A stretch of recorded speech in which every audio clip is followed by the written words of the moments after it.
سلسلہ امامت کو اللہ نے قرآن میں نور علی نور کہا ہے، جس کے معنی ہے کہ ہم نے نور پر نور عطا کیا، یعنی ایک پاکیزہ نور کا سلسلہ ہے جسے سلسلہ امامت کہتے ہیں۔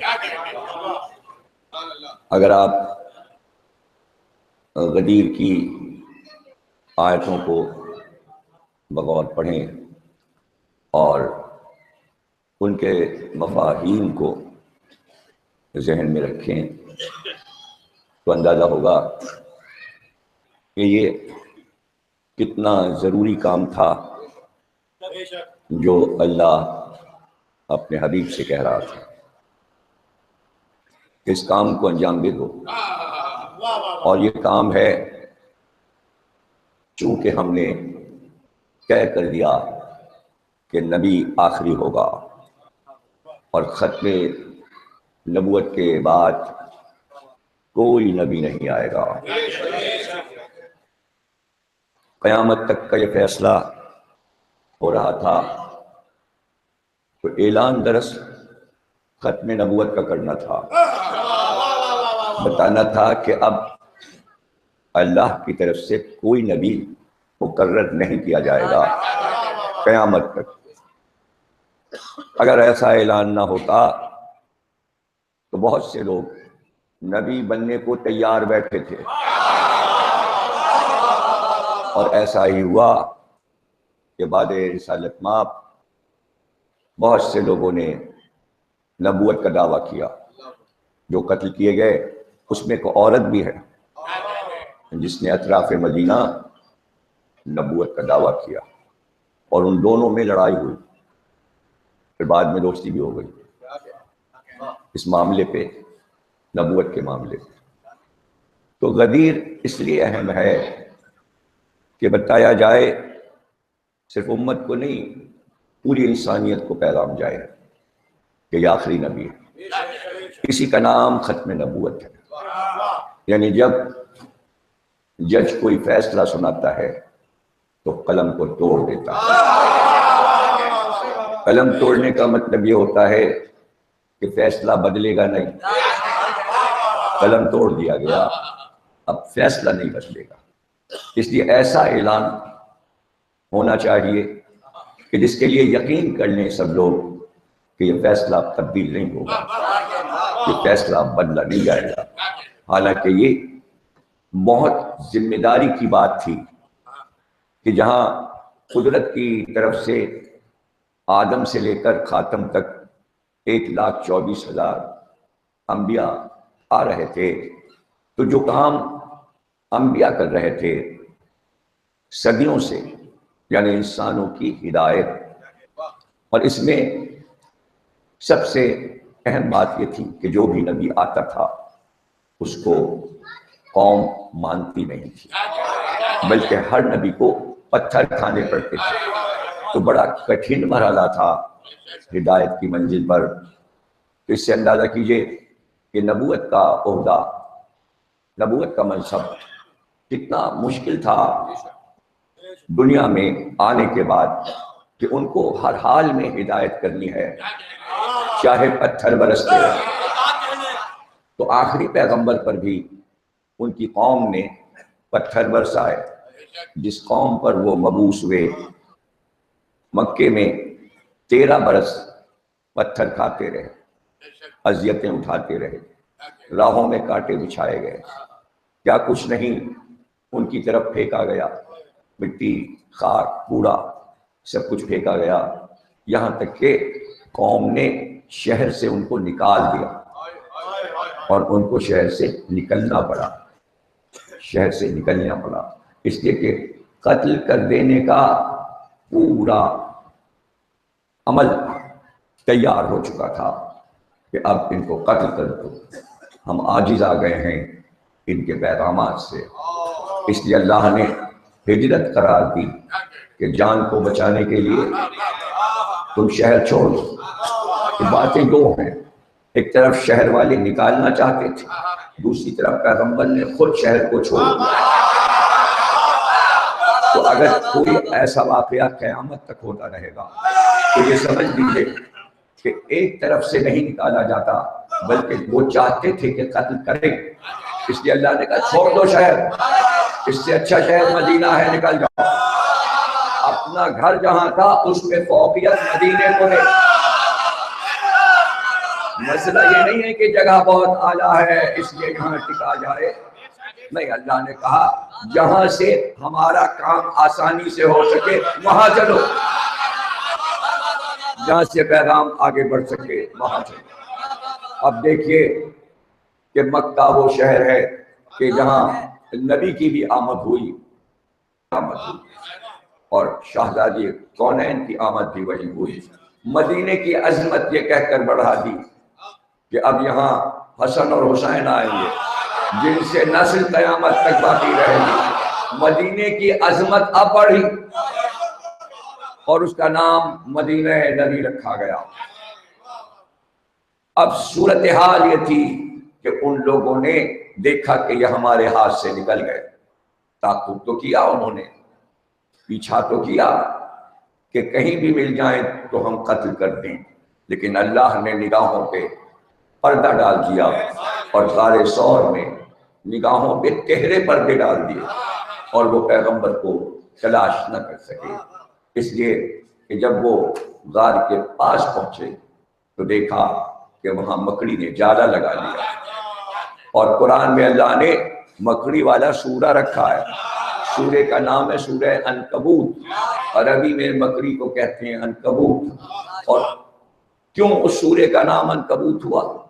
صرف ایک چھوٹی سی آیت کے لیے کہ اس سورے میں یہ کہا کہ دنیا میں سب سے کمزور گھر مکڑی کا گھر ہوتا ہے۔ اتنی سی بات اللہ کو کہنی تھی، پورا سورہ مکڑی کا ہو گیا، جبکہ مکڑی کے گھر کی تعریف نہیں ہو رہی ہے، بلکہ اللہ یہ کہہ رہا ہے دنیا میں سب سے کمزور گھر مکڑی کا ہوتا ہے۔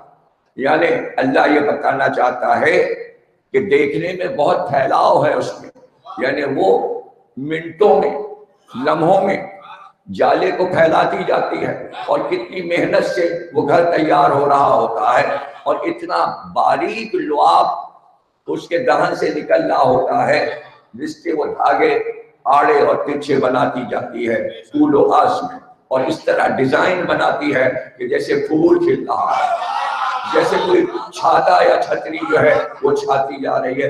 یہ نہیں کہ بے ڈیزائن کا بنا رہی ہے، گھر خوبصورت بنا رہی ہے، دیکھنے میں اچھا لگتا ہے، لیکن انسان اس سے عاجز ہوتا ہے، اس لیے کہ اگر وہ نکل جائے تو اگر منہ پہ لگ جائے تو دانے نکل آتے ہیں، اس لیے اس سے سب بچتے ہیں کہ جالا نہ ہو، جالا صاف کر دو۔ اتنی محنت سے اس نے بنایا، اپنا گھر بنایا خود اپنے رہنے کے لیے، اور سینٹر میں رہتی ہے، چلتی پھرتی رہتی ہے انہی دھاگوں پہ۔ آپ ذرا دیکھیے تو اتنے کمزور دھاگے، لیکن ایک شخص آیا اور وہ نکل گیا، گھر ٹوٹ گیا، جالا منہ پہ لگ گیا، اس نے صاف کیا، اور اس نے کہا جالا، اس نے یوں کر کے کیا، پورا گھر سمٹ گیا اور اتنا سا ہو گیا، وہ جالا سارا سمٹ کے اتنا سا ہو گیا۔ تو اللہ نے کہا سب سے کمزور گھر مکڑی کا گھر ہے، جو کہ بہت محنت سے تیار ہوتا ہے۔ انسان کو تنبیہ کی کہ ساری زندگی اگر تم کسی کام پر محنت کر رہے ہو اور اس کا تعلق ہمارے دین سے نہیں ہے، نبی سے نہیں ہے، آئمہ سے نہیں ہے، اہل بیت سے نہیں ہے، تو سمجھ لو کہ تمہارا وہ کام اتنا کمزور ہے جیسے مکڑی کا جالا۔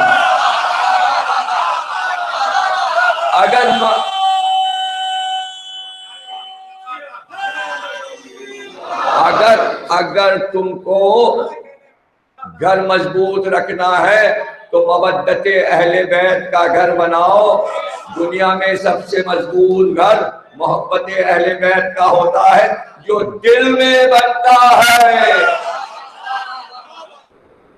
دیکھیے آپ کہیں گے کہ یہاں ٹوٹنے پھوٹنے کا کیا مسئلہ، لیکن مسئلہ آتا ہے، دیکھیے مسئلہ آتا ہے، دل یہاں ہے اور کتنے پردوں میں ہے۔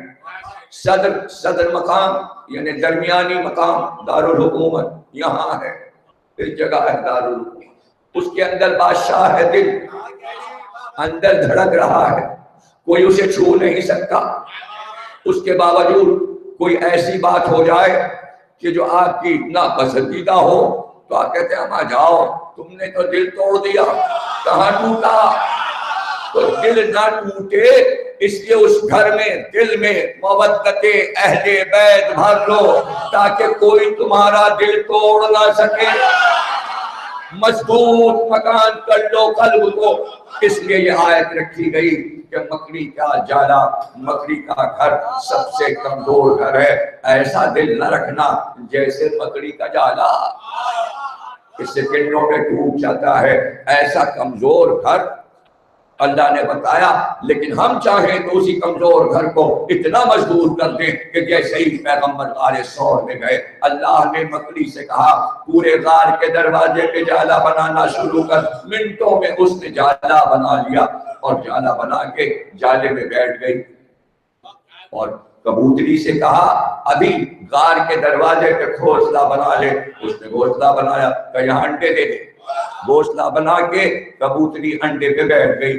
اب کافر آئے، اب فلسفہ بگھار رہے کہ اگر اس غار میں جاتے، یعنی غار کے دروازے تک کیوں آئے؟ اس لیے کہ اس زمانے میں بہت سے کھوجی ہوتے تھے، وہ یہاں سندھ میں بھی ہوتے ہیں اور اب بھی ہوتے ہیں، ان کے خاندان باقی ہیں۔ کھوجی کا کام یہ ہے کہ اگر چور پکڑنا ہے تو وہ گھر سے لے کر جہاں تک وہ گیا ہے وہ زمین پر نشان قدم دیکھتے ہوئے جاتے ہیں، اور وہ نشان قدم دیکھ کر بتا دیتے ہیں کس قوم کا ہے، کس قبیلے کا ہے اور کس طرف گیا ہے۔ اسے کہتے ہیں کھوجی۔ مکے میں ایسے بہت سے لوگ رہتے تھے کہ جو نشان قدم دیکھ کر بتا سکتے تھے کہ کدھر گیا۔ نشان قدم تو پیغمبر کے بنتے ہی نہیں تھے، اس لیے کہ معجزہ یہ ہے کہ نبی اور امام اگر زمین پہ چلے تو اس کے نقش قدم نہیں بنتے، لیکن پتھر پہ نبی اور امام آ جائے تو نقش قدم بن جاتا، پتھر دب جاتا ہے اور نشان بن جاتے ہیں۔ نشان قدم کسی اور کے تھے، نشان قدم کسی اور کے تھے۔ کھوجی ان کو دیکھتا ہوا چلا اور بتاتا ہوا چلا کس قبیلے کا ہے، تو وہ حیران ہوئے کہ یہ ہاشمی شہزادی کے نشان قدم نہیں ہے، یہ کوئی اور ہے، یہ کوئی اور ہے۔ اور انہیں نام بھی پتا تھا۔ غار تک پہنچتے پہنچتے انہیں پتا چل گیا کہ یہاں چھپے ہیں، لیکن جب وہاں پہنچے تو ابو لہب نے اور دیگر لوگوں نے کہا، ابو جہل نے، سب نے کہا یہ کیسے ہو سکتا ہے کہ اس کے پیچھے محمد گئے ہوں، اس لیے کہ مکڑی کا جالا لگا ہوا ہے۔ یہاں تو آرام سے کبوتری بیٹھی ہے، اس لیے کہ انسان کو دیکھ کے تو پرندہ اڑ جاتا ہے، یہ تو آرام سے بیٹھی ہے اور جالا لگا ہے، اگر اندر جاتے تو جالا ٹوٹ جاتا۔ اب سمجھے سورہ عنکبوت کا مطلب؟ سمجھے؟ اسی کو پردہ بنا دیا، نبوت کا پردہ بنا دیا، اور وہ واپس چلے۔ کہا یہاں تک تو نشان قدم نظر آ رہے ہیں، اندر دیکھنے والا پیر دیکھ رہا تھا کافر ہو گئے، اتنے قریب تھے وہ، گویا موت قریب تھی، موت قریب تھی، لیکن اللہ نے نبی کے وجہ سے سب کو بچا لیا، سب بچ گئے، جتنے مسلمان تھے سب بچ گئے، سب مدینے پہنچ گئے، واحد علی مکے میں رہ گئے۔ دیکھیے اکیلا آدمی، سب سے پہلے اللہ نے یہ چاہا کہ قوم محفوظ رہے۔ اس پہ غور کیا کیجیے کہ بدر سے لے کر حنین تک اللہ یہ چاہتا ہے کہ نبی اور علی قربانیاں دیں، لیکن قوم پہ کوئی زد نہ آئے۔ اماموں سے یہی سیکھنا چاہیے کہ اپنے اوپر سب لے لو، قوم کو بچا لو، اور جب قوم اتنی قیمتی ہو کہ جس کے لیے اللہ نے کہا ہم پیدا کریں گے تو اس قوم کو بچانا ضروری ہے، اس کا ہر فرد قیمتی ہے، اس لیے اس کو بچانا ہے، دعائیں بھی دینا ہے، دراز عمر کی دعائیں بھی دینا ہے، ہر فرد کو بچانا ہے، چاہے بچہ ہو یا جوان یا بزرگ۔ یہ نبی نے سکھایا ہے، علی کو اکیلے چھوڑ دیا، قوم پوری مکے سے نکل گئی، مشکل کام تھا، اس لیے کہ جو پوری قوم کو مارنے کو تیار بیٹھے تھے، اب ان کی دشمنی کا مرکز جو ہے وہ علی ہے، ان کی نگاہ علی پر ہے، تو اب علی کو اس لیے چھوڑا ہے کہ ابھی وہ یہ سمجھ رہے تھے کہ مسلمان کمزور ہیں، محمد کمزور ہے، جبھی تو چلے گئے چھپ کر، نہ محمد کمزور نہ قوم کمزور، نمونہ چھوڑا علی کو کہ اگر ہم ڈر رہے ہوتے اور ڈر کر جاتے اور قوم کو لے کے فرار اختیار کرتے تو پھر علی کو چھوڑ کے کیوں جاتے؟ ساری بات علی کا ختم ہوئی، یعنی کہنا یہ ہے کہ قوم کو بچا لو، قوم کو بچا لو، اپنے کو بھی بچا لو، ذکر علی کو سامنے کرو، اگر ہمت ہے تو یہ بند کر کے دکھاؤ۔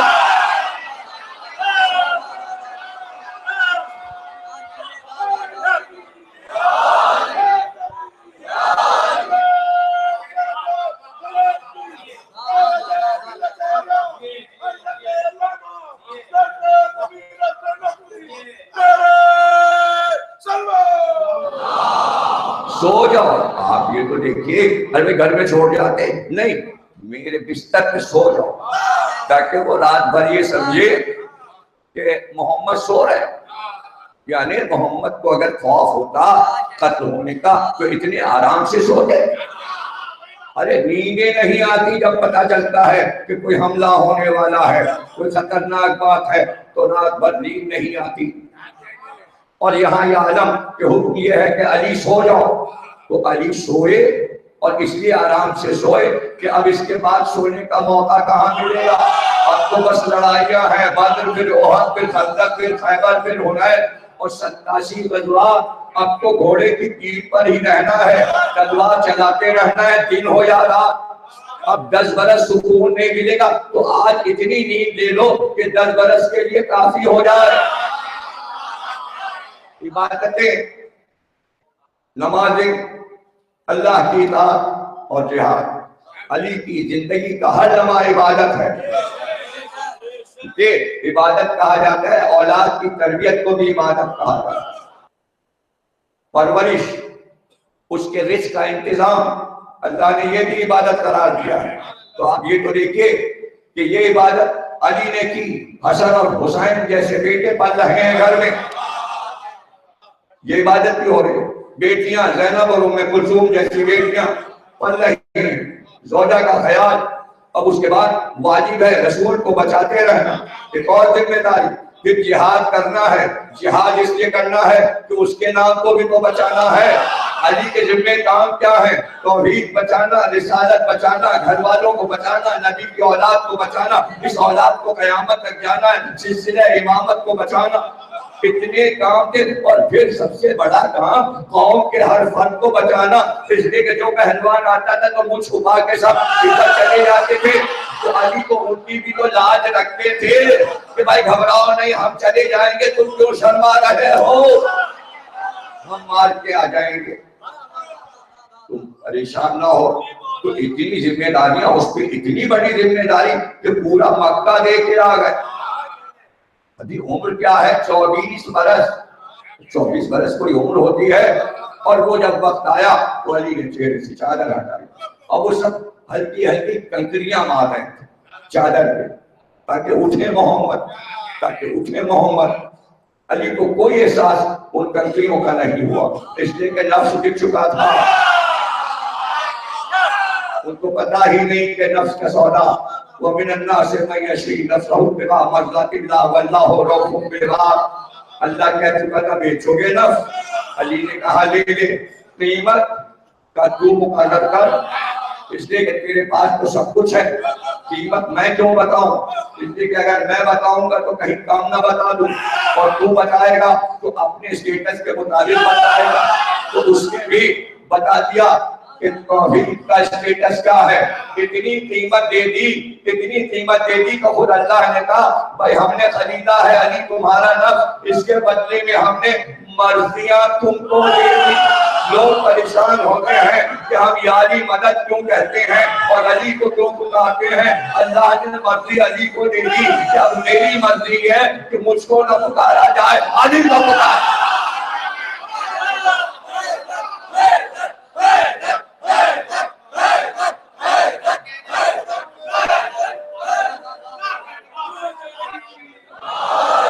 ذکر علی، ذکر علی.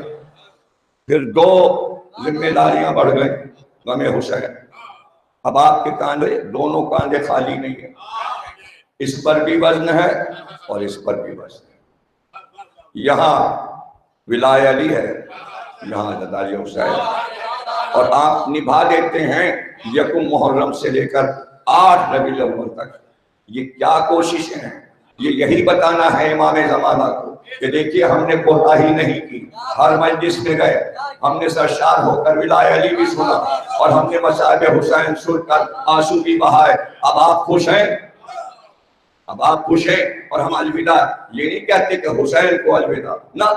یہ جو سلسلہ شروع ہوا یعنی 30 تقریریں 30 اور 30 60، ہر مہینے میں 30 دن ہوتے ہیں، 30 اور 30 60، اور پھر 8 دن یہ 8 راتیں 8 دن، 30 راتیں 30 دن، پھر سفر کا مہینہ آیا 30 دن اور 30 راتیں اور 68 دن.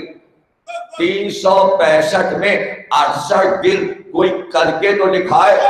365 میں 68 دن مقرر کرے کسی ایک ذات حسین کے لیے، اور روز پابندی سے 1 گھنٹے 2 گھنٹے 3 گھنٹے یعنی گھر سے نکلنا، اور اس کو بھی جوڑیے 1 گھنٹہ وہ رکھ دیجئے، پھر 1 گھنٹے کی تقریر، آدھے گھنٹے کی سوچانی، پھر آدھے گھنٹے کا نوحہ، کم سے کم 5 گھنٹے روز سرو کر کے پھر بھی دنیا کے سارے کام سروس کرنا، اپنی تجارت دیکھنا، گھر کے کام دیکھنا. کوئی کر کے دکھائے، اسی کو تو معجزہ کہتے ہیں.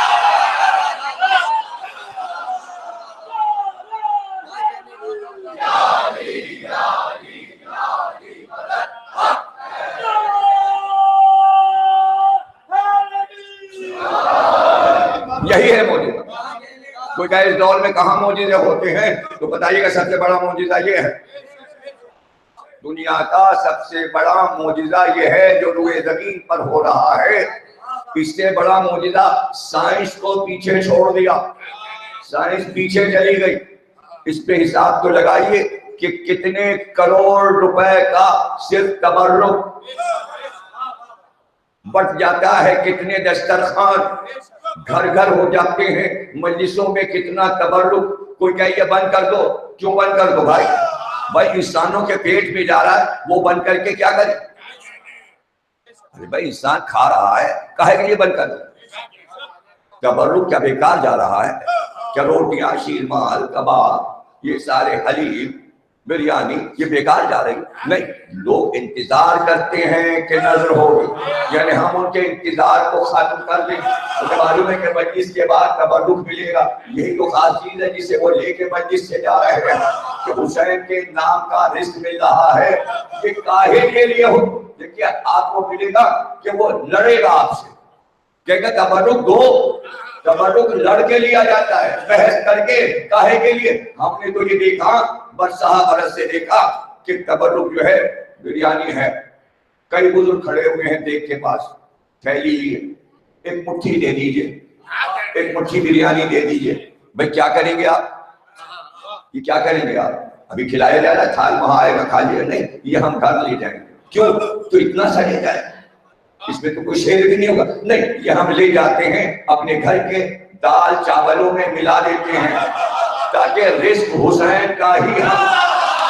برکت ہوتی ہے، جس میں برکت ہو اسے کیسے بند کر دیا جائے گے تو بتا دیجیے.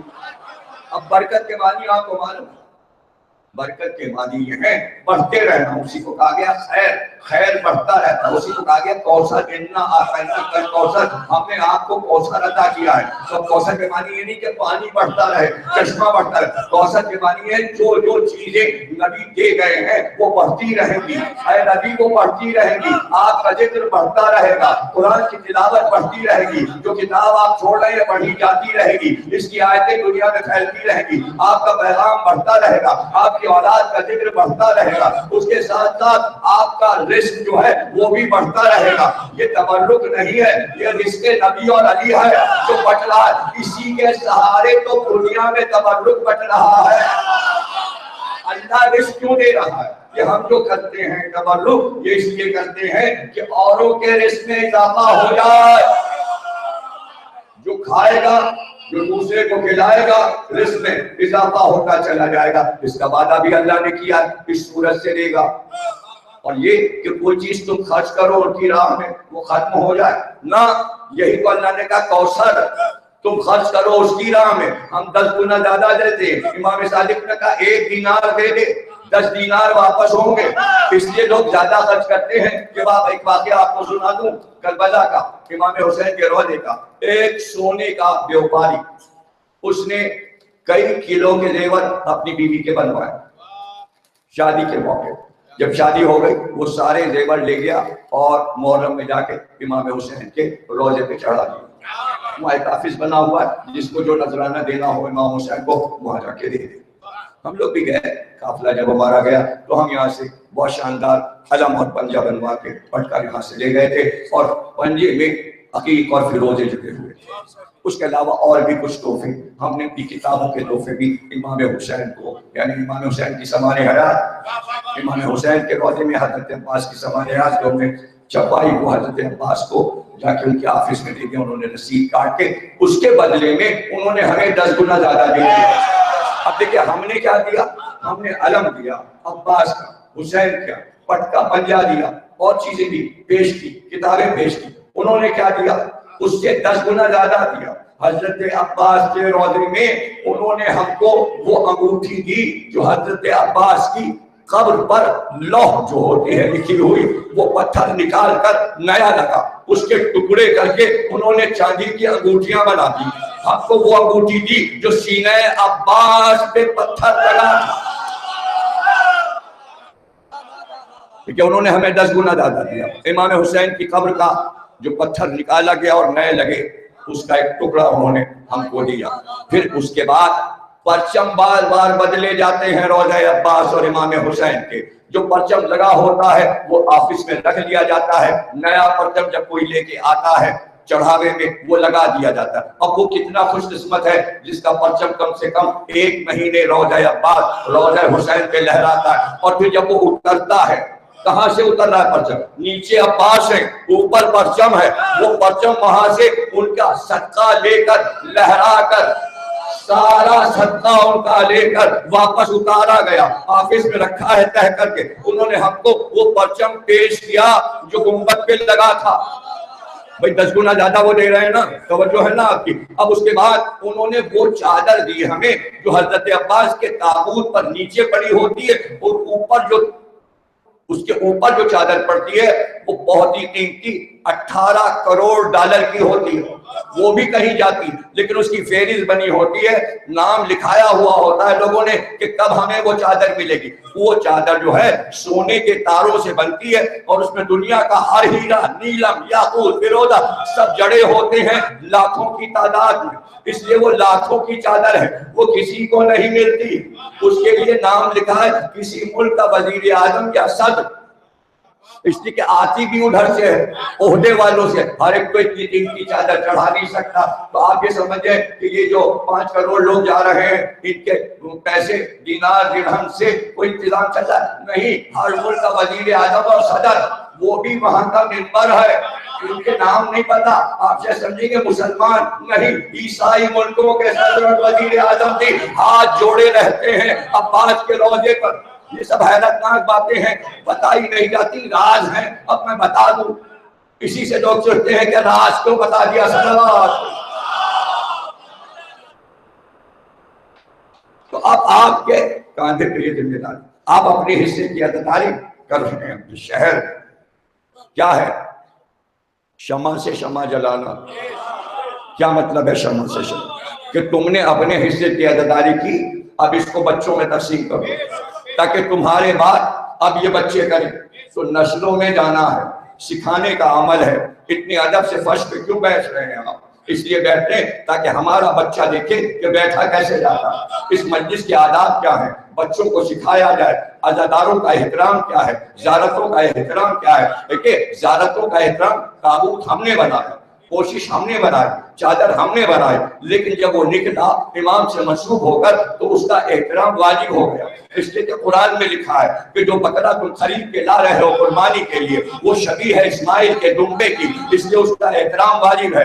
صرف اس کا دمبے کا نہیں بلکہ جہاں قربانی کے احکامات اللہ نے قرآن میں اتارے وہاں یہ کہا کہ جو بکرے کے گلے میں رسی بندھی ہے نا وہ شاعر اللہ ہے، وہ اللہ کی نشانی ہے، اس کو بھی چومو، اس کا احترام کرو، اور جب لے کر چلو جانور کو ذبح کرنے تو جو رسی بندھی ہے اس رسی سے آگے نہ ہو جانا، پیچھے رہنا، کسی کے پیچھے چلنا، یہی تو احترام ہے۔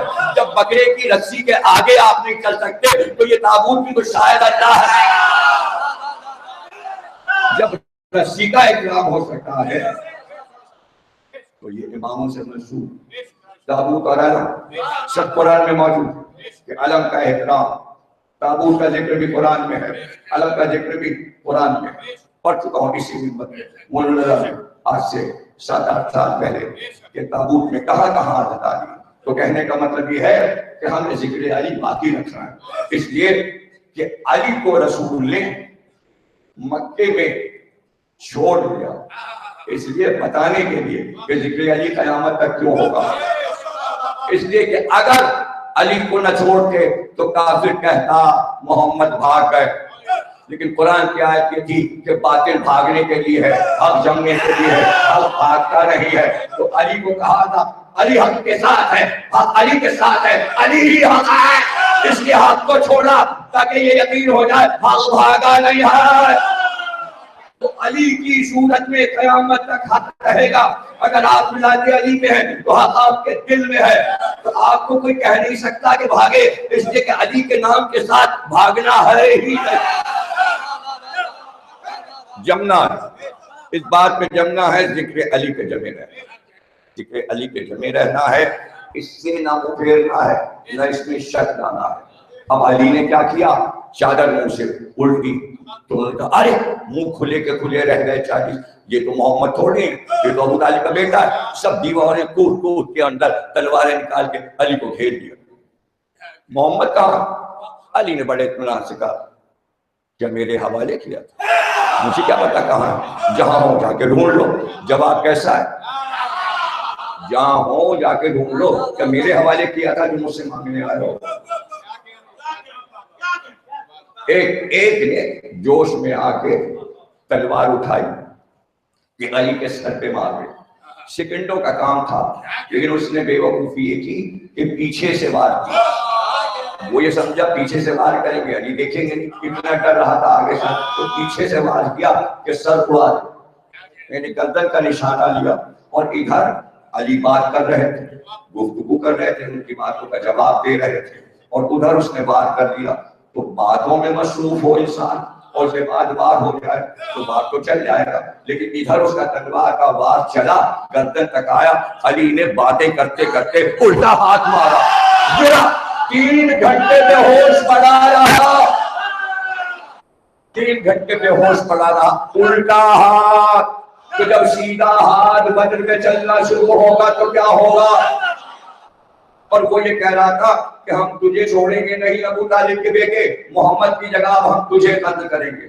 تو علی نے کہا سنو پہلے میری بات تو سن لو، سنو ابو طالب کے بیٹے کے پاس اتنا علم ہے، سنیے گا اور غور سے سنیے گا علی کیا فرما رہے ہیں۔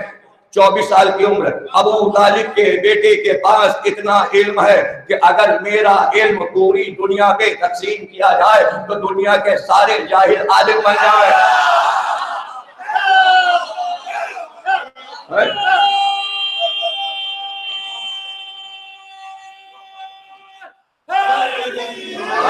دوسرا جملہ سنیے گا اور پھر تیسرا بھی سن دیجئے کہ علی یہ گفتگو کیوں کر رہے ہیں۔ سن ابو جہل، ابو طالب کے بیٹے کے پاس اتنی سخاوت ہے کہ اگر اس کی سخاوت دنیا کے سارے بخیلوں میں تقسیم کی جائے تو سارے کنجوس سخی بن جائے۔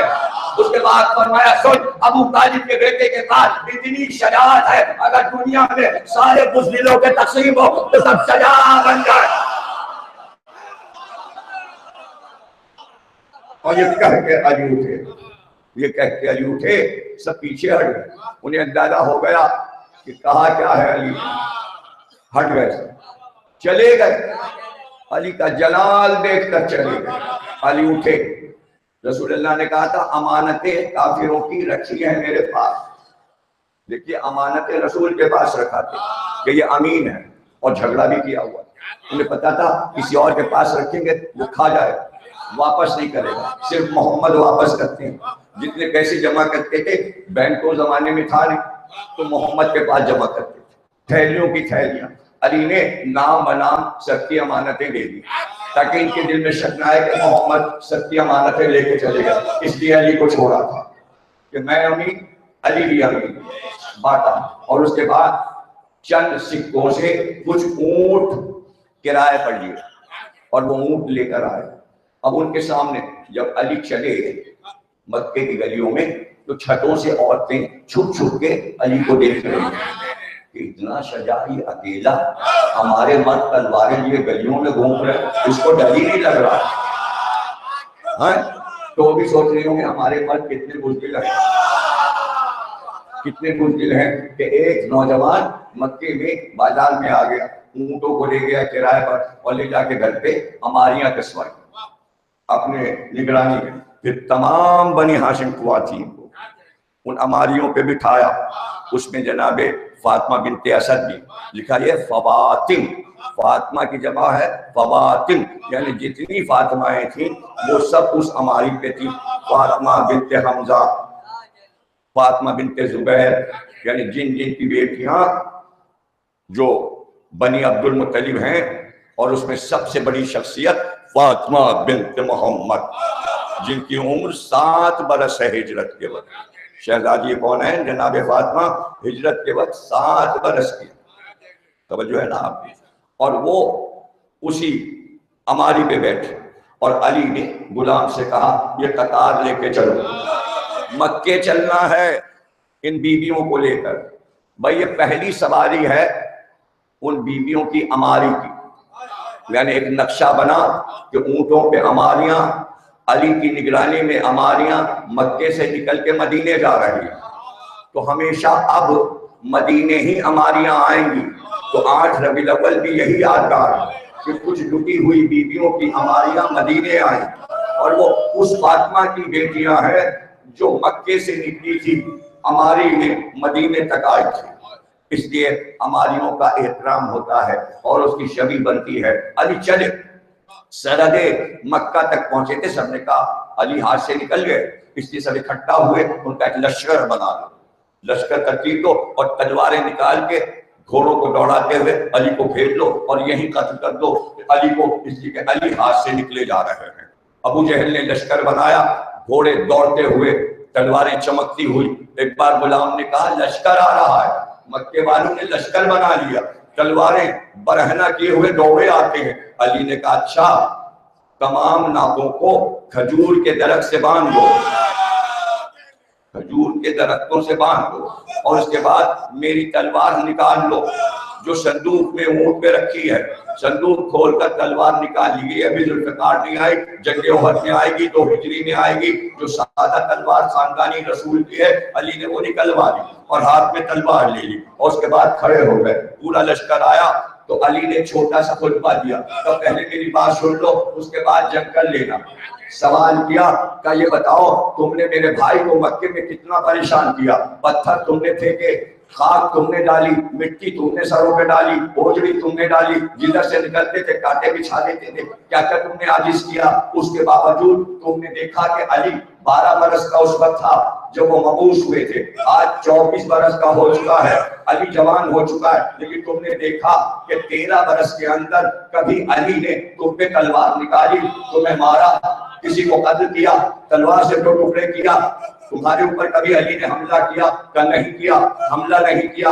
مکے میں کسی کافر کو تم نے قتل نہیں کیا، تم نے کبھی ہم کو دوڑایا نہیں. لیکن آج پہلی بار تمہارے ہاتھ میں تلوار دیکھ رہے ہیں. تو سنو کیوں نہیں 13 برس میں نے تمہیں مارا؟ اس کی وجہ پتا ہے کہ جب بھی تم پیغمبر کو پتھر مارتے یا اوجڑی پھینکتے سکے، میں گھر آتا اور میں اپنے باپ ابو طالب کی تلوار اٹھا کے کہتا یا رسول اللہ اب تو میں سب کو جا کے کھڑیوں میں ماروں گا، تو رسول مجھ سے لپٹ جاتے اور مجھے پکڑ لیتے، کہتے علی ابھی نہیں، ابھی نہیں، میں رسول کی اطاعت کرتا ہوں اس لیے میں رسول کا کہا مانتا ہوں۔ جب رسول منع کرتے میں تلوار رکھ دیتا، یہ روز ہوتا تھا، روز تلوار نکالتا، وہ روک دیتے تو بھائی 13 برس روکنے والا مکے میں موجود تھا، میں رک جاتا، آج کوئی مجھے روکنے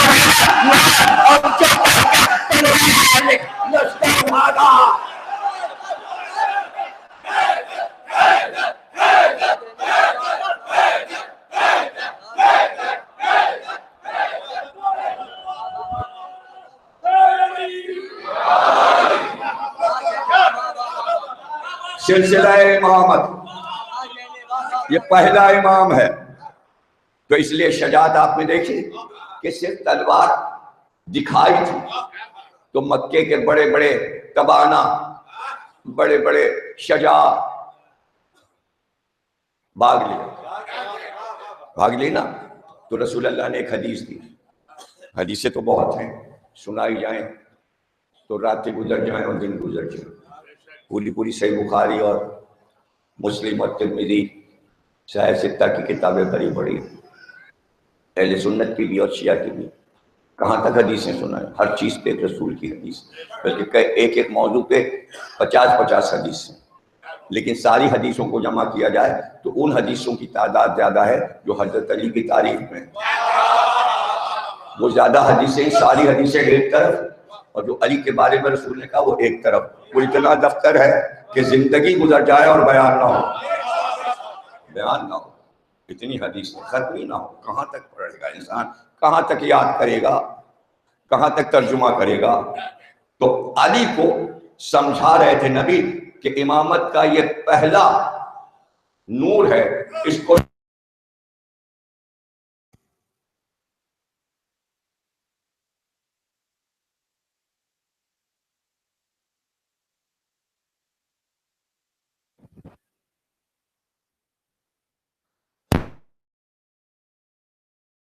یا نہیں، اس لیے کہ ہم خاکی ہیں، اس لیے ایسے وہ کہہ رہے تھے، اس لیے علم سے اپنے آپ کو نورانی بناؤ، جب سینے میں علم آ جاتا ہے تو انسان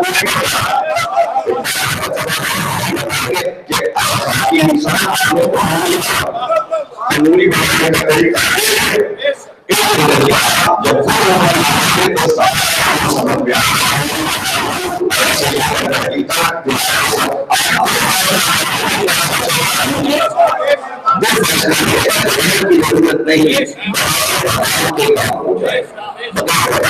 تو یہ چاہتے تھے نبی کہ علی سب کے سمجھ میں خواتین کو علی نے مدینے تک پہنچا دیا، 10 نبی مدینے میں رہے، سارے مدینے میں ہوئے، گھر نبی کا مدینے میں رہا، حسین کا بی بی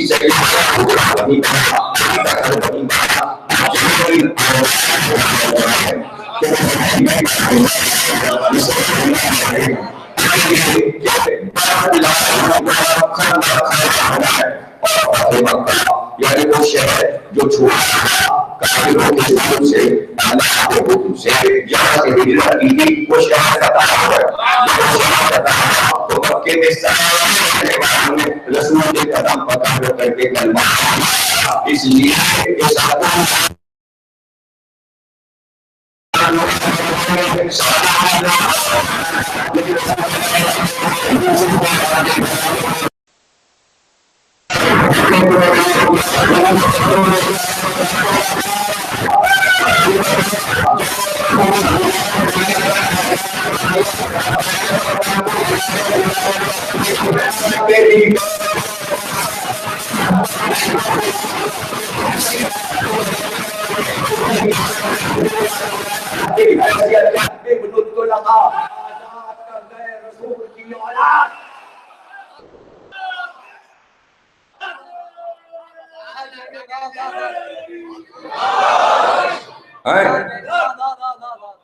آدھا، اور اس کے بعد حنین کی لڑائی جو کہ آخری لڑائی ہے، اس میں بڑا مال مسلمانوں کو مال غنیمت ملا، خوب بانٹا۔ اب جو فتح مکہ پر مسلمان نئے نئے ہوئے تھے تو جو پرانے تھے انہیں کم دیا، اور جو نئے آئے تھے انہیں زیادہ دیا۔ تو انصار مدینہ جو تھے وہ آ گئے اور رسول کو گھیر لیا اور کہا کہ یہ جو جنہوں نے کل کلمہ پڑھا ہے ابھی نئے ہیں، ان کو آپ نے اتنا دے دیا اور ہم لوگوں کو تھوڑا تھوڑا دیا۔ تو رسول اللہ نے کہا کیا بات ہے؟ اچھا یہ بتاؤ، یہ اپنا مال لے کر مکے جا رہے ہیں واپس، اور تم جب یہاں سے واپس چلو گے تو ہم تمہارے ساتھ چلیں گے۔ اگر ہم چاہتے تو مکہ فتح کر کے مکہ واپس چلے جاتے، اپنے گھر میں رہنے لگتے مکے میں، لیکن ہم مکے یہاں سے واپس نہیں جا رہے، مدینے جا رہے ہیں۔ اور سنو، یہ مال لے کر جا رہے ہیں، تم نبی کو لے کے جا رہے ہیں، اور میرا وعدہ یہ ہے کہ میں قیامت تک مدینے میں رہوں گا، یہ چاہتے ہو یا مال؟ سب کے چہرے کھل گئے، کہا نہیں، آپ صحیح کہتے ہیں کہ آپ مکے میں رک سکتے تھے، لیکن آپ مدینہ نہیں چھوڑ رہے، اور آپ یہ وعدہ کر رہے ہیں کہ قیامت تک آپ مدینے میں رہیں گے، اس لیے ہمیں مال نہیں چاہیے۔ اسی وعدے پہ تو روزہ بنایا ہوا کہ مال نہیں چاہیے۔ اب اگر مال لیے بیٹھے ہیں سعودی عرب والے تو وہ غلط کر رہے ہیں، ان کو سمجھنا چاہیے کہ رسول کا روزہ یہاں ہے، انہیں خوش ہونا چاہیے۔ اگر روضہ رسول مکے میں بن جاتا، جانتے تھے رسول کہ اتنے دیوانے ہیں لوگ میرے کہ اللہ کا گھر چھوڑ کر مجمع کریں گے میری قبر پر، اس لیے وہاں مقابلہ ہوگا کہ دیکھو خانہ کعبہ میں زیادہ مجمع ہے یا روضہ رسول پر، اس لیے ہٹا لیا اپنے آپ کو، مدینے میں ہٹا لیا اور یہاں لے آئے اپنی قبر، تاکہ اللہ کا گھر تنہا ہو اور مقابلہ نہ ہو مجمع کہاں جا رہا ہے۔ ذرا بصیرت تو دیکھو رسول کی، اس لیے علی مدینے سے نکل کے نجف میں چلے گئے کہ وہ یہاں دفن ہو، اگر مدینے میں دفن ہوتے تو روضہ الگ بنتا، اور روضہ رسول میں علی دفن ہوتے تو مجمع ہوتا۔ مجمع زیادہ کہاں ہے؟ رسول کے روضے پر، یہاں علی بہت دور کوفے میں چلے گئے۔ سمجھ رہے ہیں آپ؟ حسین نے مدینہ اسی لیے چھوڑا کہ میں اکیلے تو روضہ نہیں بناؤں گا، میرے ساتھ 72 کا روضہ بنے گا، اور پھر میرے ساتھ عباس کا روضہ بنے گا۔ اگر مدینے میں عباس کا روضہ اور حسین کا روضہ ہوتا تو مسئلہ یہی ہوتا، زیادہ مجمع رسول کے روضے پر ہے یا حسین اور عباس، اس لیے صحرا میں چلے گئے تاکہ نانا کی عظمت باقی رہے۔ یہ باتیں سب ذہن میں رکھیے۔ گھر وہی رہا، مدینے میں رہا، لیکن نہیں چاہا کہ آل رسول مدینے میں رہے۔ امام حسن کو زہر دیا، امام حسین کو کربلا ہجرت کرنا پڑی، چوتھے امام، پانچویں امام، چھٹے امام یہ رہے مدینے میں۔ امام حسن کے ساتھ 3 قبریں اور بنی، جنت البقیع میں شہادتی کے ساتھ۔ چوتھے امام، اس سے پہلے امام حسن دوسرے امام، اس کے بعد کی قبر سید سجاد کی، پھر محمد باقر کی، جعفر صادق کی، لیکن 7ویں کو ہمیشہ قید میں رکھا، بغداد کے قید میں رکھا۔ 8ویں کو ایران بلا لیا، وہاں زہر دے کے مار ڈالا۔ 9ویں کو زہر دے کے مار ڈالا، اور اسی بغداد میں اپنے جد موسی تاجر کے ساتھ دفن ہو گئے۔ علی نقی کو قید کر کے سامرا لے گئے۔ سامرا چھاؤنی تھا، کینٹ جہاں فوج رہتی تھی، فوج کے بیچ میں ایک مکان بہت بڑا پڑا ہوا تھا جس میں صحن بھی بہت بڑا تھا، اس مکان میں زیر نگرانی فوج کے رکھ دیا۔ آج بھی وہ کینٹ تھا لیکن اب خالی ہو چکا ہے، اب پورا شہر خالی کرا دیا گیا اور چاروں طرف سے پتھر کی دیواریں کھڑی کر دی گئی ہیں، اس لیے کہ امام علی نقی اور امام حسن عسکری کے روضے کو ضرب پہنچائی تھی دشمنوں نے، لیکن اس سے بھی بڑا روضہ تیار ہوگا۔ اب دیکھیے ابھی 10 برس نہیں ہوئے کہ جب بے ادبی کی تھی، اب جو روضہ بنا میں سرداب کے، تو یہ پورا شہر تک لے لیجیے، اندر سرداب بنا ہے، اوپر روضہ ہے۔ امام زمانہ کا سرداب نیچے بہت بڑا سرداب بنا دیا کہ اس میں ہزاروں آدمی آ جائیں، اگر ذکر اہل بیت ہو۔ سارے فوجی جب تھک جاتے ہیں وہیں آ کے آرام کرتے ہیں سرداب میں، زائرین جب تھک جاتے ہیں تو سرداب میں بیٹھ جاتے ہیں، وہاں دل لگتا ہے۔ امام زمانہ وہاں نماز پڑھا کرتے تھے، وہیں آپ نے پرورش پائی، آپ کا بچپن وہاں گزرا، اسی سرداب میں نرجس خاتون رہتی تھی، حکیمہ خاتون رہتی تھی، حدیثہ خاتون رہتی تھی، یعنی امام علی نبی علیہ السلام کی زوجہ، امام حسن عسکری علیہ السلام کی والدہ حدیثہ خاتون، اور چھوٹی حکیمہ خاتون اور نرجس خاتون امام حسن عسکری علیہ السلام کی زوجہ اور امام زمانہ کی والدہ، یہ ساری خواتین وہیں رہی اسی سرداب اس لیے بنتا تھا کہ رات میں گرمی بہت ہوتی تھی، تو اوپری حصے میں جب گرمی ہوتی تو سب اہل خانہ سرداب یعنی تہ خانے میں چلے جاتے، تو وہاں گرمی نہیں ہوتی تھی، اس لیے سرداب بنایا گیا۔ لیکن اسی سرداب میں ایک مسجد بھی بنی جہاں امام زمانہ اپنا خط مسجد کے محراب کے طاق میں رکھ دیتے اور پیغام اس طرح قوم میں ہوتا جاتا۔ حسین ابن لوگ اور دیگر لوگ جو مقرر تھے فارمز جمع کرنے کے لیے، ان کو وہ پرچہ پہنچا دیا جاتا۔ حکیمہ خاتون گفتگو کرتی، جب امام پردے میں گئے تو جو قوم کے لوگ آتے پردے کے پیچھے سے حکیمہ خاتون ان کو ساری چیزیں سمجھاتی تھی کہ میرے پوتے نے اب یہ کہا ہے، میرے پوتے نے اب یہ کہا ہے۔ تو ایک دن ایک سوال کرنے والے نے سوال کیا کہ اسلام میں کیا عورت احکامات دے سکتی ہے؟ جب امام پردے میں ہے تو آپ سنبھالے ہوئے ہیں اس منصب امامت کو، اس کی دلیل کیا ہے؟ تو آپ نے فرمایا کہ جب حسین شہید ہوئے تو چوتھے امام زین العابدین غش میں تھے، اور اتنی دیر میں کہ دنیا امامت اور ہادی کے احکامات سے خالی نہیں رہ سکتی۔ حسین شہید ہوئے اور اس وقفے میں کہ جب تک وہ غش سے اٹھیں اتنی دیر کے لیے اللہ نے زینب کو ہادی بنا دیا۔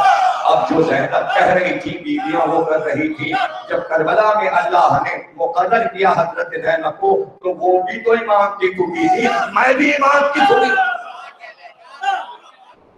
وہ مطمئن ہو گئے جناب حکیمہ خاتون کے اس جواب سے، مطمئن ہو گئے، دلیل انہیں مل گئی۔ اور یہ جو امام زمانہ کی سبان حیات ہے اس میں یہ لکھا ہوا ہے واقعہ حکیمہ خاتون کا، آپ پڑھ سکتے ہیں، یہاں تک کہ 28 برس کے امام حسن عسکری، جوانی 28 برس کیا ہوتی ہے، بادشاہ وقت میں زہر دے دیا اور حکم یہ دیا کہ جنازہ جب باہر آئے تو اندر سے اگر کسی مرد کی آواز آئے تو اسے قتل کر دے گا۔ لیکن یہاں عورتیں خواتین موجود تھیں، ایک حکیمہ خاتون، ایک حدیثہ خاتون، ایک نرجس خاتون، ان کی قبریں اسی زری میں ہیں جس میں دونوں امام ہیں۔ اس کی زری بڑی ہے، اس کے گنبد بھی بڑا ہے، زری بڑی ہے اس کے گنبد بڑا ہے۔ تو جتنے بھی روضے ہیں امام حسین علیہ السلام، حضرت عباس علیہ السلام، قاسمین، نجف، سب کے گنبدوں سے یہ کئی گنا زیادہ بڑا گنبد ہے اور پورا سونے سے بنا ہے، اور سب سے زیادہ سونا سامنے کے اس روضے میں لگا ہوا ہے اور ابھی بھی تعمیر ہو رہا ہے، نیچے کا کام ختم ہو چکا۔ انتہائی خوبصورت ظریف، انتہائی اچھے فرش، ایسے پلرز کہ آپ دیکھتے رہ جائیں، اور پھر باہر وہ انتظام کے ظاہر آئے تو تھکا مانا آئے گا، بہترین کھانا تیار۔ جو لوگ کہتے ہیں تبرک کی کیا ضرورت ہے، وہ جا کے عباس کے روضے پہ دیکھیں کیا شاندار انتظام ہے عباس کے روضے میں تبرک کھلانے کا۔ اتنا ہوتا ہے کہ لوگ ساتھ لے آتے، اور اتنا عمدہ اور قیمتی اور مزیدار، دنیا کا بہترین چاول، بہترین سالن، بہترین روٹی، گرم گرم روٹی آتی جاتی، اور وہ سب امیر لوگ ہیں جو کھلا رہے ہو، وہ بیرے نہیں، وہ اپنا نام لکھواتے ہیں کہ زائروں کو ہم کھانا کھلائیں۔ کیونکہ امام حسین کی وصیت تھی بنی اسد ہمارے زائروں کو بھوکے پیاسے آنے میں کھانا کھلانا، تو اب تک دونوں روضوں کا آفس کھلا ہے، اسی وصیت کے مطابق ہر امام کے یہاں دسترخوان کھلا ہوا ہے۔ تو سامنے میں بھی ہم لوگوں نے امام کے دسترخوان پر کھانا کھایا۔ کھانا کیا، نعمت جو امام سے منسوب اور ان کے روضے پر ہو، کیا کہنا۔ سامنے میں بھی بہترین انتظام ہے، بس یہ کہ حفاظت کے ساتھ زائروں کو لاتے ہیں، حفاظت کے ساتھ چھوڑتے ہیں۔ آپ ڈیوٹی تو دیکھیے ان کی، فوج کی اور پولیس کی، کہ اتنی حفاظت زائروں کی، دیواریں پتھر کی بنائی ہیں، جدھر میدان اور سیران بیچ میں پتھر کی دیواریں کھڑی کر دی کہ ادھر کا ایک پرندہ بھی، کوئی جانور بھی اس طرف نہیں آ سکتا جس راستے پر گزر رہے ہیں۔ میلوں تک دو رویا سڑکوں کے بڑی بڑی پتھر کی دیواریں بنانا، 10 سال میں یہ کام، دیکھیں یہ انتظام کاہے کے لیے ہوا ہے کہ میلوں تک پتھر کی دیواریں حکومت نے بنائی ہیں، کس کے لیے؟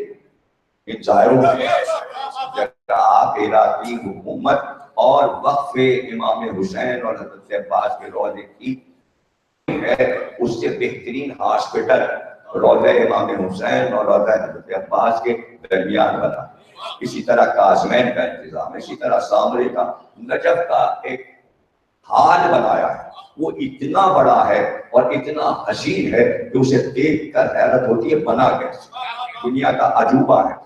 اب انگریز جو کہہ رہے ہیں وہ کہہ رہے ہیں کہ دنیا میں طلسماتی عمارت حسین کا روضہ ہے۔ طلسماتی ہوں کہ تو سمجھ میں کچھ آتا نہیں، طلسماتی کا مطلب یہ کہ یہ کون سی عمارت ہے جو اپنی طرف کھینچتی ہے، طلسمات کہتے ہیں اپنی طرف کھینچنا، جیسے دو چمبک کے پتھر کے ٹکڑے ہوتے جو ایک دوسرے کو کھینچتے ہیں، بالکل اسی طرح روضہ زائروں کو کھینچتا ہے، اور زائر کھنچے ہوئے ادھر چلے جا رہے ہیں۔ تو اس پہ ریسرچ ہو رہی ہے کہ یہ کیا ہے، اس عمارت میں کیا ہے، اس قبر میں کیا ہے جو بلائے چلی جا رہی ہے، اور لوگ ہیں کہ چلتے چلے جا رہے ہیں اور ہر سال مجمع بڑھتا جا رہا ہے۔ ارے بھائی اسے تو چھوڑ دیجئے، روضہ تو بہت بڑی بات ہے کہ لوگ کھنچتے چلے جا رہے ہیں، ان روضوں کی نقل جو یہ امام باڑے بنے ہیں یہ سب کو کھینچ کے بلاتے جاتے ہیں۔ جب میں ممبر پہ بیٹھا تھا تو کتنے لوگ تھے، اور اب ماشاءاللہ دیکھیں آخر تک یہ امام باڑا بلا رہا، یعنی جو چیز امام سے منسوب ہو جائے وہ عزادار کو اپنی طرف بلاتی ہے، کھینچتی ہے۔ اسی کا نام مودت اہل بیت ہے۔ آخری دن ایام عزا کا، اور ہم ذکر اسی طرح کرتے ہیں کہ امام کو زہر دے دیا گیا، زہر دیا گیا، اب ظاہر ہے کہ لاشا بنا تھا۔ جب امام رخصت ہو رہے تھے ماں سے، نرجس خاتون سے، تو کہہ رہے تھے اللہ کا حکم یہ ہے کہ مہدی اب تم اس گھر کو چھوڑ اور چلے جاؤ۔ ماں نے رخصت کیا اور بیٹے نے کہا کہ اب شاید ملاقات نہ ہو سکے، تو ماں نے کہا بیٹا اس اکیلے گھر میں تمہاری جدہ، تمہاری دادی اور میں ہوں، لیکن میں چاہتی تھی کہ میرا جنازہ بیٹا اٹھائے، اب تم غیبت میں جا رہے ہو، اب تم پردے میں جا رہے ہو، میرے لال یہ بتاؤ میرا جنازہ کون اٹھائے گا؟ کہا ماں وعدہ ہے جنازہ اٹھانے میں آؤں گا۔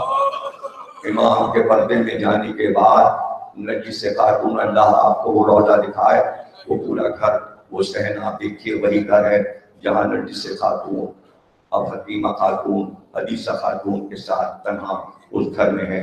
دروازے پر دربان کھڑا رہتا ہے، گھر میں کچھ خادمائیں اور کنیزیں ہیں جو خدمت کرتی ہیں، مگر ایک خدمت نرجس خاتون نے اپنے ذمہ لی، اور وہ یہ کہ جب شام آ جاتی دونوں ملنے لگتے تو آپ 2 چراغ جلاتی، ایک چراغ اپنے شوہر کے قبر پر رکھتے تھے اور ایک چراغ امام علی رضی علیہ السلام کی قبر پر رکھ دیتی، اور پھر اسی قبر پہ بیٹھ جاتی چراغ جلا کر، اور بہن کہتی میرے والد، میرے وارث آپ دنیا چھوڑ کر چلے گئے، نرجس اکیلی رہ گئی، بیٹا بھی جدا ہو گیا، لیکن میں نے یہ قسم کھائی ہے جب تک زندہ رہوں گی قبر اندھیری نہیں رہے گی، میں روز چراغ جلاؤں گی۔ ایک دن بہت ہی زیادہ طبیعت ناساز ہوئی تو بہت بیٹے کو یاد کیا، میرے لال دل چاہتا تھا کہ بہت دن ہو گئے کہ میں نے تمہارا چہرہ نہیں دیکھا۔ قبر پہ بیٹھے بیٹھے کہتی والی دل چاہتا تھا کہ آج اپنے لال کو دیکھتی، یہی تو کربلا کی مائیں کہا کرتی تھی، یہی بہن علی اکبر عید آ گئی تمہارا چہرہ نظر نہ آیا۔ ام فرما یہی کہتی کربلا کے بعد ارے بیٹا عید آئی ہے، سارے دوست باہر کمر میں تلواریں لگائے کھڑے ہیں، قاسم تم نہیں ہو۔ کبھی زینب کہتی اور محمد تمہارے دوست سارے دروازے پہ کھڑے ہیں، تم ملنے آیا کرتے تھے، میرے لال تو مائیں یہی کہتی تھی، نرجس خاتون یہ کہتے کہتے کہ باہر اپنا رخسار امام حسن عسکری کی قبر پہ رکھ دیا اور آپ نے وفات پائی، ادھر وفات پائی اور ادھر سردار کے زینے سے امام زمانہ نمودار ہوئے اور تسلی دی سب کو، گھبراؤ نہ، ماں کی قبر میں بناؤں گا، میں نے ماں سے وعدہ کیا تھا کہ میں آپ کا جنازہ بھی اٹھاؤں گا اور قبر بھی بناؤں گا۔ وہیں دو اماموں کے پاس نرجس خاتون کی قبر بن گئی۔ قبر بنانے والے امام زمانہ تھے۔ آج آپ زری میں دیکھ سکتے ہیں جالیوں سے کہ یہ قبریں اور تابوت بنے ہوئے ہیں۔ نرجس خاتون کی قبر پہ بھی ایک تابوت رکھا ہے، اس پہ بہترین چادر پڑی ہے، حکیمہ خاتون کی قبر بھی وہی ہے، شاندار روضہ ہے۔ اللہ سب کو زیارت کرائے۔ آج قضا کا آخری دن ہے اور اس لیے آخری دن کہتے ہیں کہ اس گھرانے کی آخری شہادت آج ہوئی ہے، یعنی 11واں امام آج شہید کیا گیا اور اس کی قبر امام زمانہ نے بنائی۔ یہ دن ہم اس لیے مناتے ہیں کہ ہمارا زندہ امام یتیم ہو گیا۔ آج ہم اپنے زندہ امام کو غصہ دینے کے لیے فرش ادا پر بیٹھتے ہیں، لیکن یہ کیا کہا جائے کہ تاریخ کہتی ہے کہ وہ اہل حرم جو قید میں یزید کے تھے وہ 40 کربلا سے کر کے جو چلے تو آج 8 ربیع الاول کو مدینے پہنچے۔ اس تاریخ کی اہمیت اور بڑھ گئی۔ لٹے ہوئے قیدی اپنے وطن واپس آ رہے تھے، یہاں جب سے گئے تھے حسین اور ان کا گھرانہ تو بیوی سغرا کو چھوڑ گئے تھے، ام المنین اور ام سلمہ کو چھوڑ گئے تھے۔ محمد حنفیہ سے کہا تھا بھائی اس لیے آپ کو کربلا نہیں لے جا رہے کہ خواتین کو رسول کی زوجہ، علی کی زوجہ، میری بیٹی بیمار، سب کی نگرانی آپ کیجیے گا، لیکن روزانہ سغرا چادر اوڑھ کر آ کے دروازے پہ بیٹھ جاتی اور جانے والوں سے کہتی تمہیں کوئی قاصد ہے؟ اگر قاصد عراق جا رہا ہے تو میں نے سنا ہے بابا عراق کی طرف گئے، میں نے خط لکھا ہے میرا خط بابا تک پہنچا دو کہ مجھ پر 6 مہینے میں کیا گزر گئی، یہ لے جا کے بابا تک کوئی پہنچا دے۔ تو عباس کا چھوٹا بیٹا جسے حضرت عباس نے ام المنین کے پاس چھوڑا تھا، جس کا نام فضل تھا، اس کی عمر 5-6 برس کی تھی۔ ایک دن وہ آیا اور کہنے لگا شہزادی آپ میری بہن کو ہے چچا جان، لیکن میں آپ کو شہزادی سمجھتا ہوں اور اپنے کو غلام، آپ اس طرح انتظار نہ کیا کیجیے، دروازے پہ بیٹھ کر آپ شہزادی ہیں یہ ذمہ داری میں لیتا ہوں۔ اور سنیے اے میری بہن، اے میری شہزادی، یہ کرتا جو دادی نے مجھے پہنایا ہے میں یہ کرتا بدلوں گا نہیں، میں قسم کھاتا ہوں جس دن میرے امو، جس دن میرے آقا حسین آئیں گے اس دن میں نیا کرتا پہنوں گا۔ آپ گھر میں بیٹھیے، جیسے ہی قافلہ آئے گا، جیسے ہی آقا حسین آئیں گے، بابا عباس آئیں گے، بھیا علی اکبر آئیں گے، سب سے پہلے میں آ کے آپ کو خبر دوں گا کہ قافلہ آ گیا۔ عباس کا بیٹا مدینے سے باہر بیرون مدینہ سرحد مدینہ پہ روز صبح جا کر بیٹھ جاتا اور شام تک بیٹھا رہتا، چاہے جتنی دھوپ ہو، اور شام کو واپس آ کے کہتا اے بہنا قافلہ نہیں آیا، میں کل پھر انتظار کروں گا۔ ارے عرصہ گزرا 1 سال کا کہ ایک دن ایک سوار گھوڑے پہ بیٹھا ہوا اندر داخل ہوا، اس کا رخ مدینے کی طرف تھا۔ فضل دوڑتے ہوئے پہنچے، اے سوار پہلے مجھ سے بات کر لے پھر شہر میں داخل ہو، بتا کیا خبر ہے؟ کیا خبر یہ دینی ہے لیکن تم تو بچے ہو۔ کہاں؟ میں عباس کا بیٹا ہوں، میں حسین کا بھتیجا ہوں، پہلے مجھے بتاؤ تاکہ میں اپنی بہن کو خبر دوں۔ کہاں؟ وہ قافلہ جو 28 رجب کو گیا تھا وہ واپس آ گیا، وہ واپس آ گیا۔ عباس کا بیٹا دوڑتا ہوا چلا اور کہا بہنا دیکھا نا میں نے وعدہ کیا تھا کہ میں سب سے پہلے آپ کو بتاؤں گا، قافلہ واپس آ گیا۔ سغرا نے مار پکارا نانی، ام سلمہ کو دادی، ام البنین جلدی چلیے قافلہ آ گیا، بابا آئے ہیں، مجھے بے قراری، میں جلدی بھیا علی اکبر کو دیکھنا چاہتی ہوں، میں چچا عباس کو دیکھنا چاہتی ہوں۔ یہاں تک کہ سوار ایک بار بیرون مدینہ سے قلب شہر میں پہنچا، درمیان میں صدر مقام پر آیا اور ایک بات اس نے اعلان کیا، اے یثرب کے رہنے والوں، وہ قافلہ جو حسین لے کر گئے تھے وہ آج واپس آیا ہے۔ کہتے ہیں لوگ اپنے گھروں سے نکل پڑے، گھر میں کوئی نہ رہا، گھر خالی ہو گئے، کیا عورت کیا مرد کیا بچے، عورتیں چادریں اوڑھ اوڑھ کر آ گئی۔ اتنا مجمع، بشیر کہتا ہے اتنا مجمع میں نے نہیں دیکھا۔ میں نے کہا مسجد نبوی میں چلو، مسجد نبوی میں مدینے پر میں بتاؤں گا، ساری تفصیل بتاؤں گا۔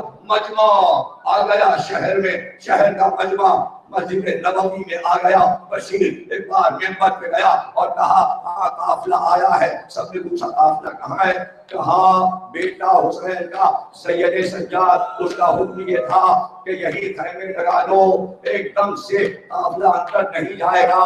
واقعہ یہ ہوا کہ جب مدینے میں قافلہ داخل ہو رہا تھا، حضرت زینب نے کہا سید سجاد ہم ایک دم سے مدینے میں نہیں جائیں گے۔ جب ہم 28 کو گئے تھے ہمارے بچے ہمارے ساتھ تھے، ہمارے جوان ہمارے ساتھ تھے، ہمارے مرد ہمارے ساتھ تھے، ایک دم جب ہم داخل ہوں گے تو صرف خواتین ہیں اور ایک اکیلا سید سجاد، سب کے کلیجے پھٹ جائیں گے۔ دیکھ کر آہستہ آہستہ غم کی خبر سنائی جاتی ہے، یہیں پر بیرون مدینہ خیمے لگواؤ۔ یہ زینب نے اس لیے کیا تاکہ شہر والے تعزیت ادا کرنے آئیں، جہاں پتہ چلے تو وہاں آ کے تعزیت ادا کریں۔ خبر سننے کے بعد خیمے لگ گئے، یہاں اعلان ہوا۔ اب یہاں تاثرات الگ الگ تھے، اہل مدینہ پریشان تھے۔ وہ بشیر کہتا ہے جب میں نے کہا بیرون مدینہ خیمے لگے ہیں اور حسین کا بیٹا وہاں، تو کہتا ہے یہ خبر سن کر پورا مجمع مسجد نبوی سے نکلا اور مجمع ہی نہ رہا۔ میں حیران ہو گیا کہ اس شہر والوں کو حسین سے کتنی محبت ہے کہ مجھے اکیلا چھوڑ دیا اور پورا مجمع باہر چلا گیا۔ ان کو حسین سے بہت محبت ہے۔ وہ پیچھے پیچھے چلا دیکھتا ہوں، یہاں جب خبر پہنچتے پہنچتے سغرا کو مل گئی تو ام البنین اور ام سلمہ سے کہا دادی مجھے لے کر چلیے، میں بھی جلدی چلوں تاکہ سب سے ملوں۔ ادھر محمد حنفیہ غش پڑے ہوئے تھے، طبیعت ان کی ٹھیک نہیں تھی۔ علی تھے، شور سنا، جب شور سنا تو آنکھ کھل گئی، غش سے بیدار ہوئے۔ غلاموں سے کہا شور کیسا ہے؟ کہا آپ کے بھائی کا قافلہ واپس آیا۔ کیا میرا بھائی آ گیا؟ کہاں یہی اعلان ہوا ہے کہ قافلہ آیا۔ کیا یہ ہو نہیں سکتا کہ حسین آئے اور ان کو اطلاع نہ ملی ہو کہ میں بیمار ہوں اور بھائی مجھے دیکھنے آئے؟ اچھا مجھے لے کر چلو۔ غلاموں نے بازو تھامے، لے کر چلے۔ جب شاہراہ پہ پہنچے تو باہر سے کالے جھنڈے کچھ نظر آئے، کالے پرچم نظر آئے، بس کالے پرچم دیکھے اور ایک بار سینہ پکڑ کے وہیں زمین پہ بیٹھ گئے اور ایک جملہ کا ہائے بنی امیہ نے میرے بھائی کو مار ڈالا، بنی امیہ نے میرے بھائی کو مار ڈالا۔ روتے ہوئے چلے، خیام کی طرف چلے۔ ایسے میں جب شور ہوا، جناب عقیل جو علی کے بڑے بھائی تھے، ان کے 12 بیٹیاں تھیں اور 6 بیٹیاں کربلا گئی تھی حسین کے ساتھ، لیکن جو ضعیف بیٹیاں تھیں، سب سے بڑی بیٹی کا نام تھا ام لقمان، ایک کا نام تھا سمائنہ، ایک کا نام تھا اسما، ایک کا نام تھا زینب بنت عقیل۔ یہ ساری بہنیں چادریں اوڑھ کے گھر سے باہر نکلی اور سب ساتھ چلی اور روضہ رسول سامنے نظر آ رہا تھا تو ایک مرثیہ پڑھتی ہوئی فی البدی چلی۔ حسین کے موت کی خبر شہادت کی سن کر تو پہلا جملہ یہ کہا، ہاتھ اٹھا کر ساری بہنوں نے اپنا سیدھا ہاتھ روضہ رسول کی طرف اٹھایا اور کہا نانا جدہ ہم آ رہے ہیں، آپ کا نواسا مارا گیا، ہم آپ کی قبر پر آپ کو پرسہ دینے آ رہے ہیں۔ ان کے اس نوحے سے ایک کوہرام مچا، ایک پورا جلوس خواتین کا تھا جو ان کے پیچھے پیچھے چلا۔ جہاں پر خیام لگے تھے وہاں ہزاروں کا مجمع ہو گیا۔ سید سجاد ایک خیمے کے دروازے پر ایک کرسی ڈالے بیٹھے تھے، گلے میں سیاہ چادر پڑی تھی۔ سب سے پہلے محمد حنفیہ پہنچے تو چچا کو دیکھ کر بھتیجا اٹھا، دوڑ کر چچا نے گلے لگایا۔ جیسے ہی گلے لگایا کا چچا ذرا آہستہ، دیکھیے تو یہ خاندان کون ہے جس نے گلے کو زخمی کر دیا، بیٹا ہڈیاں نظر آ رہی ہے، یہ کیا ہوا؟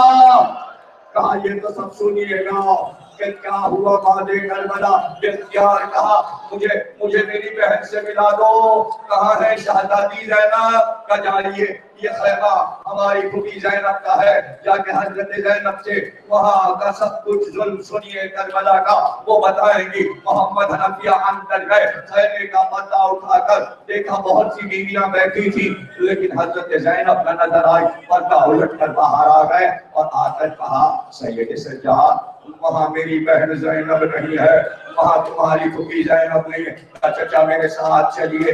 کیسے آپ یہ کہہ رہے ہیں؟ ایک بار چچا کا بازو تھامے ہوئے خیمے میں آئے، اشارہ کر کے کہا وہ آپ کی بہن زینب ہے، وہی میری پھوپھی ہے۔ حضرت زینب کھڑی ہوئی اور ایک بار کا محمد حنفیہ بہن کو نہیں پہچانا؟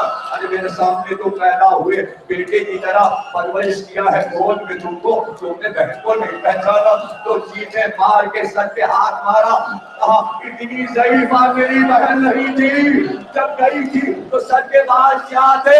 یہ سارے بال سفید ہو گئے۔ کہا قریب آؤ، اس سر کے بالوں میں علی اکبر کا لہو ہے۔ بھائی 72 جنازے، اس کا بھیا محمد حنفیہ 18 جوانوں کے لاشوں پہ زینب نے پیٹا ہے، اپنے کو کہتے ہو زینب پہچانی ہے۔ قتل کی مجلس میں نے چند جملے گریہ آپ نے کر لیا تاکہ حسرت تو نکل جائے کہ بس اب یہ رات جو ہے یہ ایام اللہ کی رات نہیں ہے، رات گزر چکی، لیجیے دن بھی ڈھل رہا ہے، دیکھتے ہی دیکھتے مغرب کی اذان ہو جائے گی اور دن بدل جائے گا، 9 ربیع الاول نمودار ہو جائے گی، یعنی جس دن امام زمانہ کی تاج پوشی ہوئی 9 ربیع الاول کی رات آ جائے گی، شوق بڑھ جائے گا، شوق بڑھ جائے گا، شوق ہم سب بڑھا دیتے ہیں، کالے کپڑے اتار دیے جائیں گے، کالی چادریں کل اتار دی جائیں گی۔ اللہ خانوں میں جو پردے کالے پڑے تھے، جو اپنے گھروں میں آپ کے کالے پردے وہ سب اتار دیے جائیں گے۔ ارے کس طرح شوق خواتین بڑھا دے گی، خواتین اپنے کالے لباس کو اتاریں گی، ہاتھوں میں جو چوڑیاں توڑی تھی شوق کی نشانی وہ بھی ہاتھوں میں آ جائیں گی۔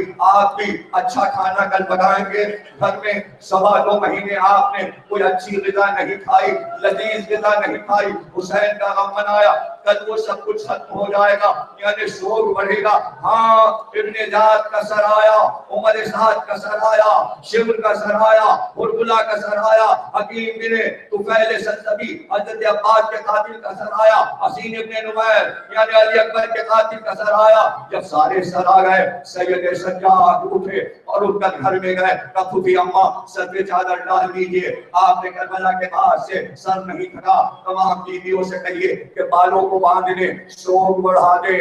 کہا کیوں بیٹا کیا ہوا؟ کہ قاتلوں کے سر آ گئے پھوپھی اماں، جن نے ظلم کیا تھا مختار نے سب کے گلے کاٹ کر سر بھجوائے ہیں، باہر سر دروازے پہ پڑے ہیں، اس لیے شوق بڑھا دیجیے۔ تو بے اختیار رونے لگی اور رو کر کہا بیٹا سید سجاد تیری پھوپھی شوق بڑھا تو دیتی، لیکن بیٹا یہ بتاؤ کہ شوق بڑھانے سے کیا میرا علی اکبر مجھے واپس ملے گا؟ دوڑ کر آ کر پھوپھی سے نکل جائے گا۔ اے سید سجاد اگر تیری پھوپھی نے شوق بڑھا دیا کیا میرا جوان رانا عباس واپس آ جائے؟ ارے بتاؤ کیا میرا بھائی حسین واپس؟ ایک گریہ، ایک شور تھا، ایک کوہرام تھا، اہل بیت نے مرتے دم تک شوق نہیں بڑھایا، لیکن امام نے امت کو قوم کو یہ پیغام دیا کہ شوق بڑھا دینا، جب واپسی مدینہ ہو جائے ہم تم پر اتنا جبر نہیں چاہتے کہ تم پورے سال شوق رکھنا، اس لیے ہم کو بڑھانا ہے۔ وہ آل محمد تھے، وہ امام زمانہ ہے جو اب تک حسین کو ہر نماز کے بعد بیٹھ کر زیارت ناہیہ پڑھ کر روز مجلس کرتے ہیں، روز روتے ہیں۔ ارے وہ تو بیٹے ہیں نا، تو جد کا غم نہیں بھولے، لیکن ہم کیا کریں؟ سید سجاد پوری زندگی روتے رہے، رات کو رونا دن کو رونا، کبھی بابا کو نہیں بھولے، کبھی علی اکبر کو یاد کرتے سید سجاد، کبھی عباس کا حال سنانے لگے، کبھی علی اصغر کا حال سناتے کہ کیسے شہادت ہوئی جناب سید سجاد۔ یہی کہ جب تک زندہ رہوں گا ذکر حسین کرتا رہوں گا، جب تک زندہ رہوں گا ذکر حسین کرتا رہوں گا۔ بیویاں جب تک رہی مجلس کرتی رہی، ان کا سیاہ لباس نہیں اترا، ان کا سوگ نہیں پڑا، لیکن ہاں سید سجاد پہ مصیبت ضرور پڑی کہ کچھ دنوں کے بعد جناب ام لیلہ کی وفات ہوئی۔ علی اکبر کا لباس نکالا، منہ پہ ڈالا، سینے سے لگایا اور بس ایک بار پکارا، علی اکبر تمہارے سینے پہ وار پڑا، بس یہ کہا اور گری زمین پر وفات ہو گئی۔ جنت البقیع میں سید سجاد نے جنازہ اٹھا کر لے جا کر دفن کر دیا۔ کچھ دنوں کے بعد جناب ام فروا نے قاسم کو پکارا، میرا لال ٹکڑے ٹکڑے ہو گیا، زمین پہ گری، وفات ہو گئی۔ سید سجاد نے لے جا کے چچی کو دفن کر دیا۔ کچھ دنوں کے بعد جناب شہرا دنیا سے رخصت ہو گئی، بہن کا جنازہ اٹھایا مگر روتے جاتے تھے، سکینہ تیرا جنازہ نہ اٹھا سکا، ہاتھوں میں ہتھکڑی تھی، لیکن بہن شہرا کو لے کر جنت البقیع تقریر خاتمے پر پہنچی۔ پھر ایک دن آیا بلکہ جناب رہا دھوپ میں بیٹھی تھی، سید سجاد نے کہا بھی ان کو سائے میں بٹھا دیجئے، اگر رونا ہی ہے تو سائے میں بیٹھے۔ تو بیتیار کہا کیا والی کی قبر پہ سایہ ہو گیا، کیا علی اصغر کی قبر پہ سایہ ہو گیا؟ اچھا آپ کہتی ہیں شہزادی تو ہم شام کو مغرب کی نماز کے بعد حجرے میں آ جائیں گے۔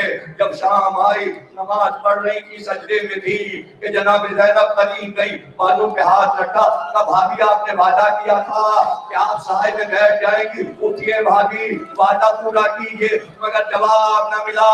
جب شانے کو ہلایا ایک بار لاش الٹ گئی، کہا انا للہ و انا الیہ راجعون۔ 6 ربیع الاول رباب کی شہادت کی تاریخ ہے جو 2 دن پہلے گزر گئی، اس لیے میں سب کی وفات پڑھے دے رہا ہوں تاکہ آپ کو پتا چلے کتنے جنازے کربلا سے آ کر سید سجاد نے اٹھائے، حسین نے کتنے جنازے اٹھائے تھے اور کتنی ذمہ داری سید سجاد کی تھی۔ اور پھر ایک دن وہ آیا کہ خودی کے ساتھ شام گئے اور دیکھا کہ خودی نے شہادت پائی اور قبر بنائی، لیکن جب حضرت زینب کی قبر بنا رہے تھے سید سجاد تو ایک بار کئی سوار گھوڑوں پر آ کر حضرت زینب کے جنازے کے پاس اترے۔ سید سجاد آگے بڑھے، دادا علی مرتضیٰ آئیے میری مدد کیجئے، آپ کی بیٹی آج دنیا کو چھوڑ کر پھر آگے بڑھے۔ میں نے کہا چچا حسن آپ کی بہن آج مر گئی، اور پھر آگے بڑھ کے کہا بابا آئیے اب آپ نے کربلا میں جنازے اٹھائے، اب زینب بیوی کا جنازہ اٹھائیے۔ 4 معصوموں نے زینب کا جنازہ اٹھا کر شام میں دفن کیا۔ آج اس بی بی شہزادی کی قبر شام دمشق میں ہے، آپ نے سن لیا۔ اور پھر وہ دن بھی آیا قیامت کا دن کہ جب سید سجاد بھی دنیا میں نہ رہے اور ان کی قبر محمد باقر نے بنائی، یہاں تک کہ ایک امام سے دوسرے امام تک قبریں بنتی رہی اور غم جو تھا وہ جاری رہا اس گھر میں۔ آخری غم حسن عسکری کا تھا جس کی قبر سامنے میں بنی۔ اب یہ سارے غم جمع کر لو کہ وہ کربلا والے 72 جو زخمی ہو کر مرے اور جن کے جنازے حسین نے اٹھائے، اور وہ جنازے جو زینب نے اٹھائے، وہ جنازے جو سید سجاد نے اٹھائے، وہ جنازے جو امام سے امام اٹھتے رہے، ان سب کا پرسہ لینے کے لیے ایک امام زندہ ہے۔ ذرا اس کے مسائل کو دیکھو۔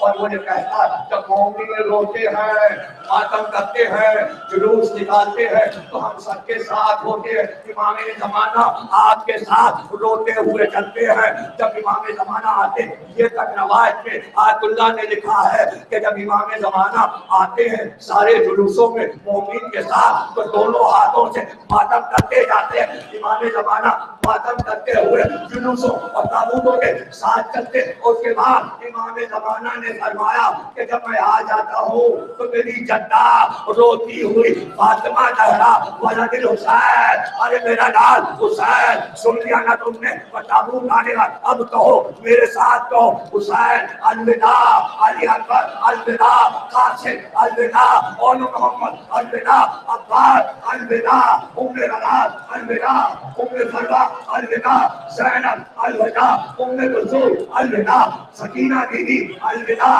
الوداع، الوداع۔